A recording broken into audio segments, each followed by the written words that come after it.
going on with the Eurozone and its newest member starting on January 2026. Bulgaria will be adopting the euro. Big mistake. What a big mistake for Bulgaria. Well, Alexander, your thoughts?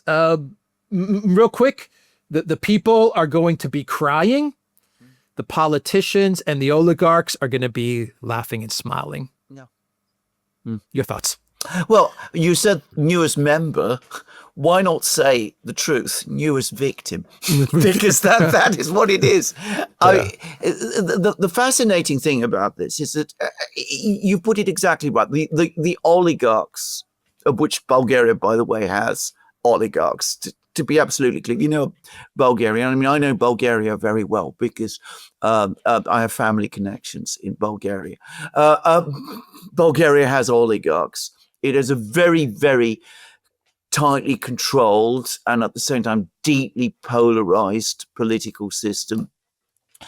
The elections don't happen in the kind of free atmosphere that ideally you would like them to happen. The sentiment amongst a large section of the Bulgarian people, almost certainly, in my opinion, a majority of the Bulgarian people, if this discussion were to happen in a free and open way, would be to strongly oppose this thing. The oligarchs, of course, in Bulgaria will do extremely well because they'll be able to take their money in and out of Bulgaria as they choose. They'll be able to have their money in euros. The Bulgarian values will be tied to the euro. They will prices. They will make themselves immensely rich, and they will be able to borrow in euros from European banks at European interest rates, and they'll be able to do those things. And of course, the politicians that they control, and to repeat again, Bulgaria has oligarchs. And what are oligarchs? They are people who are not only immensely rich, but who control the political process. They are very keen on this, unsurprisingly, and that's why it's been passed through the parliament. And let's be frank, in Bulgaria, as in most countries in the EU, there's all sorts of people who continue to believe in the European fantasy, as I would say. And, they will provide noisy and voluble support for this thing. And, they have dreams of being able to go to wherever they want in Europe and free travel, and they'll have euros in their pockets. And some of the older people will be happy that their pensions are going to be paid in euros. But this is going to crush Bulgaria. It's going to crush the Bulgarian economy. It's going to make it much more difficult to develop any kind of industrial system in Bulgaria, which is already creaking. It's to say that this is bad for Bulgaria, it would be a huge understatement. It makes no economic sense for Europe either. I mean, Bulgaria is likely to become another burden on the central economies of Europe, Germany and the rest. I mean, even if it isn't given bailouts, it will have to be given quiet bailouts. But why are they doing this? Because the EU is no longer an economic project. It has ceased to be an economic project long ago. But it has ceased to be that completely in the last 3 years. It is not an economic project. It is not a trade association. To understand that it is not an economic project, take your mind back a few weeks. You remember Mario Draghi coming up with a great economic plan on how to upgrade the European economies? You remember how we were all talking about that for 1 or 2 or 3 days? Does anybody talk about that now? Nobody talks about Mario Draghi's plan. He is complaining about the fact that nobody is talking about Mario Draghi's plan. What they're talking about is dragging Bulgaria into the Eurozone because they need to control Bulgaria, because that's how you control a country, by controlling its currency, by controlling people's access to money, because they have this grand strategic project to make the EU a major power in the Black Sea and to drive the Russians out of the Black Sea. And they've even published it. They actually published their great plan about how they're going to push the Russians out of the Black Sea and make the Black Sea an EU lake. So there it is. Yeah, everything's going to get a hell of a lot more expensive in Bulgaria. Boy, oh boy, is it going to get very, very expensive. Trust me. Yeah, it's going to get very difficult to make a living, to eke out Yeah. a living in Bulgaria once it goes to the euro.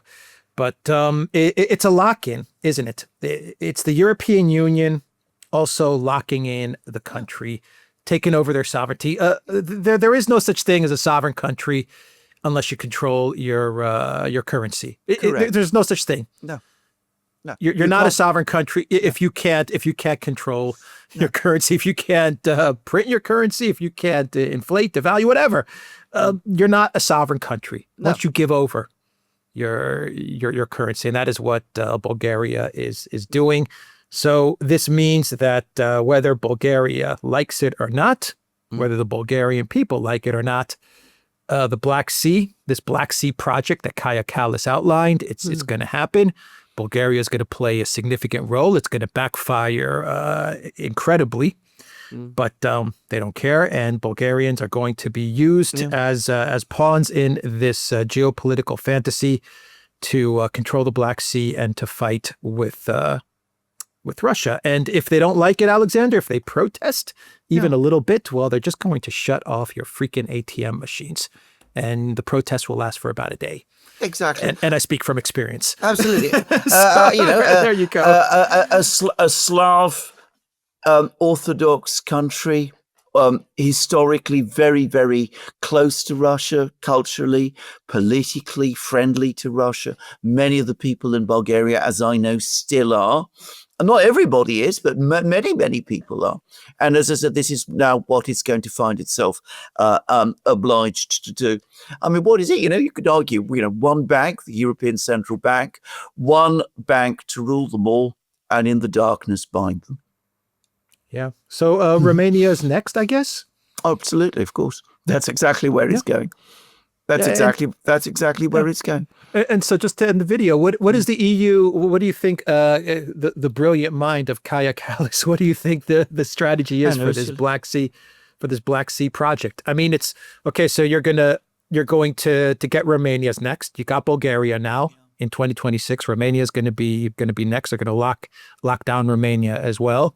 Moldova is going to obviously play some sort of a part. How do you get this plan to control the Black Sea? How do you push this forward? And you're going to try and get Erdogan on side, right? To help you. The way Erdogan would want to play on side. Yeah, of course. I mean, he always plays his own games, which are very complicated.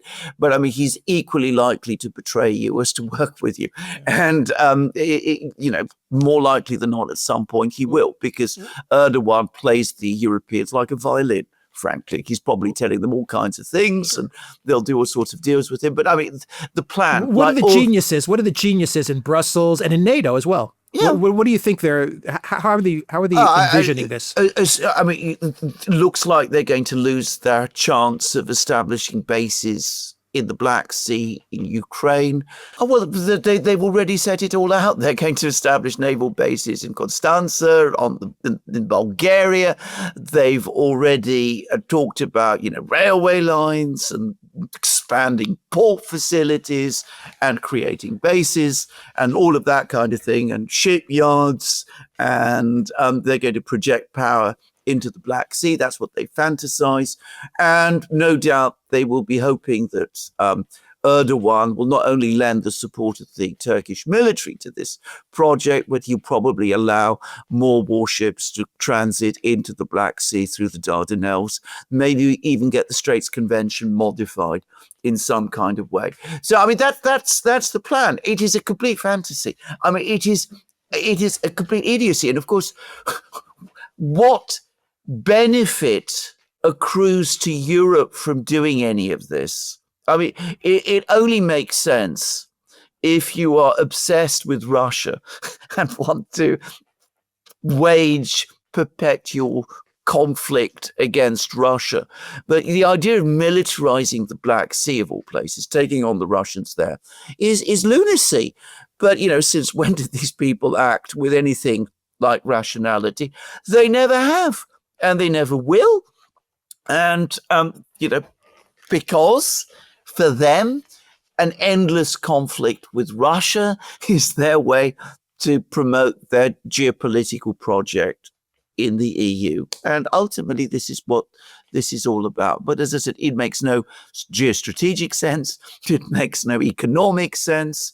Without Ukraine, the whole idea of establishing great bases on the Black Sea makes no sense at all. Doesn't look as if they'll be able to have bases in Ukraine. The idea that Romania and Bulgaria can be substitutes is foolish.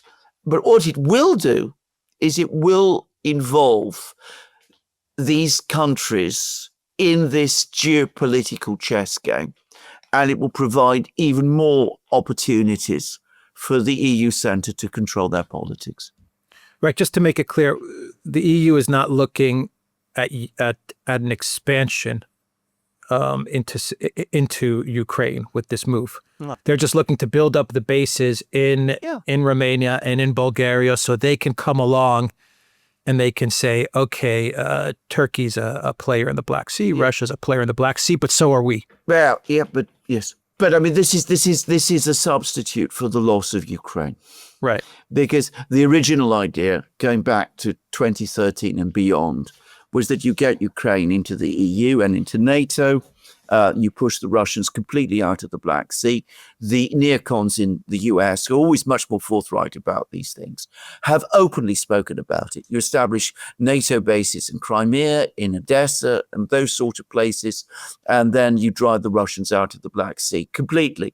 You can't do that now because nobody any longer seriously believes that Crimea is going to fall under NATO or EU control. It is looking Istanbul plus, if that's on the basis upon which the war ends, which is the best Ukraine can hope for, would prevent bases being established in the Ukrainian Black Sea coast. And it's likely anyway, we won't get Istanbul plus. We could easily see Russian control of the Black Sea. So we have to come up with this new plan, which is to establish bases in Bulgaria and Romania and to try to project power into the Black Sea in that way. And the ultimate idea is to choke off Russia's seaborne trade. So you already have a strong grip in the Baltic, because most of the countries in the Baltic are hostile to Russia and are members of all of the countries on the Baltic, apart from Russia itself, are hostile to Russia and are members of NATO and the EU. So you try to reproduce something like that in the Black Sea, which is actually much more important for Russian trade than the Baltic is. Yeah, but what's Russia's response? Russia looks at this, and obviously this is going to provoke a reaction from Russia, even from Turkey as well. I can't imagine Turkey looking on and liking the fact that the EU is trying to set up shop in the Black Sea. They must not be liking it. Let's talk about Turkey first, because this is where Erdogan is going to play one of his games. He's going to pretend to go along with this and get as much as he can from the EU. And they will probably give him quite a lot, or so he thinks. But ultimately, you are absolutely right. He does not want the EU in the Black Sea. As far as he is concerned, there are only two important powers in the Black Sea. One is Russia, which he may not like that, but that's the reality. And the other is Turkey. He certainly doesn't want the EU and the EU leaders, who he collectively despises, to establish a presence in the Black Sea. The Russians will, of course, be completely opposed to this, because this is straightforwardly directed at them. and they will be perfectly aware of these plans, and that will make them even more determined to keep the EU out of Ukraine. Now, there was a lot of talk, if you remember, back in April 2022 about in the original Istanbul agreement, that Russia would support Ukraine's entry into the EU. And there was discussion still about this way back a few weeks ago. But when the Russians met with the Ukrainians in Istanbul, on the 2nd of June, the Russian memorandum said nothing about Russia backing Ukraine's EU entry. I think the Russians are turning against that idea. And of course, this plan will make them even more determined that about that. It will harden Russian positions on Ukraine's EU membership, with Russian officials like Lavrov openly saying now the EU is not an economic or trade association. That was what it might have been once long ago, but today it is a geostrategic project, a kind of military alliance. It is clearly an anti-Russian alliance, and we cannot have Ukraine in the EU.